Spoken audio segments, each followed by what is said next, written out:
লাগতেছে আপনার? আলহামদুলিল্লাহ অনেক ভালো। আমিও বিপদের ভাই জিতার পর কি ট্রফি নিয়ে যাচ্ছেন নাকি মূলত? জি জি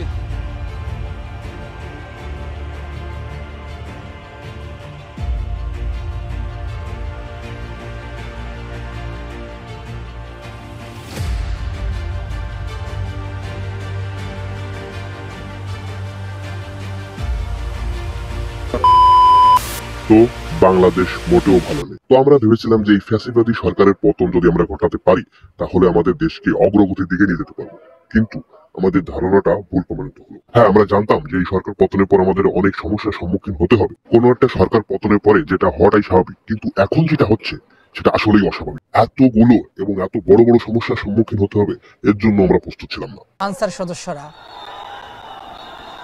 রোববার বিকেলে স্বরাষ্ট্র উপদেষ্টা সহ 3 উপদেষ্টার সঙ্গে তাদের 10 সদস্যের একটি প্রতিনিধি দল বৈঠক করে। সেখানে তাদের বিশ্রাম প্রথা বাতিল। দেশের সাধারণ মানুষের সাথে সাথে দুষ্কৃতিকারী এবং দুর্নীতিকারীরাও মনে করছে তারাও স্বাধীন। তারা মনে করছে এই সময়টায় আইন ব্যবস্থার একটা লুপহোল রয়েছে, যেটা তারা লাভ নেওয়ার চেষ্টা করছে। এছাড়া আমরা প্রতিনিয়ত অনেক স্থানেই বিভিন্ন রকম বিষয় নিয়ে লোকজনদের আন্দোলনে নামার বিষয়টা খেয়াল করছি। বিভিন্ন সেক্টরের লোক তাদের বিভিন্ন রকম দাবি নিয়ে রাস্তায় নামছে, যাদের কিছু দাবিতে যুক্তি থাকলেও বেশিরভাগ দাবিতে কোনো যুক্তিই নেই। রাজপথ যেন এক মুহূর্ত শান্ত থাকতে পারছে না। দেখতে পাচ্ছেন যে মাহবুব মোল্লা কলেজের শিক্ষার্থীরা লাঠি সুতা নিয়ে তাদের যে কলেজ, সেই কলেজে যে ভাঙচুর হয়েছে, ব্যাপক ভাঙচুর, যেটা আমাদের দেশের জন্য কোনোভাবেই সুফল বয়ে আনবে না। এর জন্য আরো বরং আমাদের দেশকে অনেক বড় প্রতিদান দিতে হবে। তার সাধারণ একটা উদাহরণ আমি আপনাকে দিই। মনে করেন আপনার বাড়ির পাশে দুটো পার্ক আছে। একটা পার্কে প্রতিনিয়তই ছিনতাই, লুটপাট, মারামারি ইত্যাদি খারাপ কাজ হয়, অন্যটাতে কোনো প্রকার কোনো সমস্যা নেই, একদম স্বাভাবিক পরিবেশ। তাহলে আপনি কোন পার্কে যাবেন? অবশ্যই যে পার্কে কোনো সমস্যা নেই, যে পার্কের পরিবেশটা স্বাভাবিক। ঠিক এমনটি আমাদের দেশের ক্ষেত্রে ঘটবে। বাইরের কোনো দেশ থেকেই কোনো লোক আমাদের দেশে নিবেশ করতে আসবে না, কোনো লোক ভ্রমণ করতে আসবে না। শুধু শুধু তারা কেন ঝামেলা পৌঁছে যাবে? রাস্তাঘাট, মিল কারখানা সবকিছু যদি অবরোধের কারণে বন্ধ থাকে, তাহলে ব্যবসায়ীরা কিভাবে ব্যবসা করবে? এটা তো অতি একটা সাধারণ বিষয়।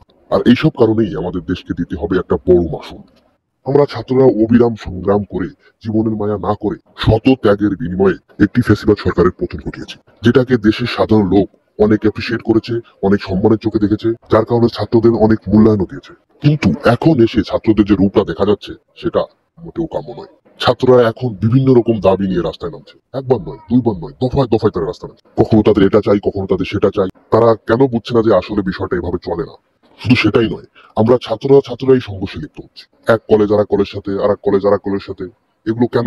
মোল্লা কলেজের যেই বিভিন্ন স্থাপনা ভবন, সেগুলোতে কিন্তু ইট পাটকেল ছুড়ে ভাঙচুর করা হয়েছে। আমরা স্টুডেন্ট, আমরা আমাদের লেখাপড়ার সাথে সম্পর্ক রাখবো, কেন আমরা সংঘর্ষ চালাবো?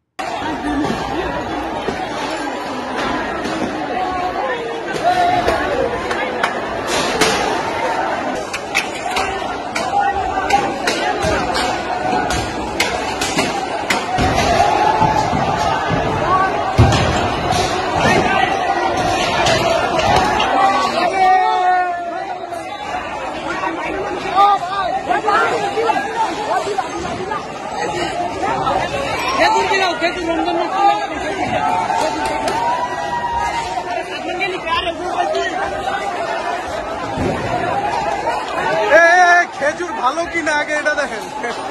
আমাদের যে সম্মানটা ছিল দেশের মানুষের কাছে, এই সম্মানটা আমরা নিজের হাতেই নষ্ট করেছি এবং করেই যাচ্ছি। এইভাবে যদি চলতে থাকে, আমরা যদি আমাদের অ্যাক্টিভিটি গুলো পরিবর্তন না করি, তাহলে আমরাও যেমন বিপদে পড়বো, আমাদের দেশও তেমন বিপদে পড়বে।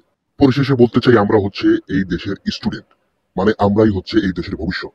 এই দেশকে গড়া ভাঙা সবকিছু আমাদের হাতে। আমরা চাইলে এই দেশকে উন্নত শিখরে নিয়ে যেতে পারি, অথবা আমরা চাইলেই এই দেশকে অবনতির তলদেশে নিয়ে যেতে পারি। এই দেশের পুরো ভবিষ্যৎটা আমাদেরই হাতে। বাকি আমরা দেশের জন্য কি কি করতে পারি সেটা আমরা আমাদের পরবর্তী ভিডিওতে আলোচনা করব। তো আমরা দেশকে ভালোবাসবো, দেশের জন্য কাজ করব। ধন্যবাদ।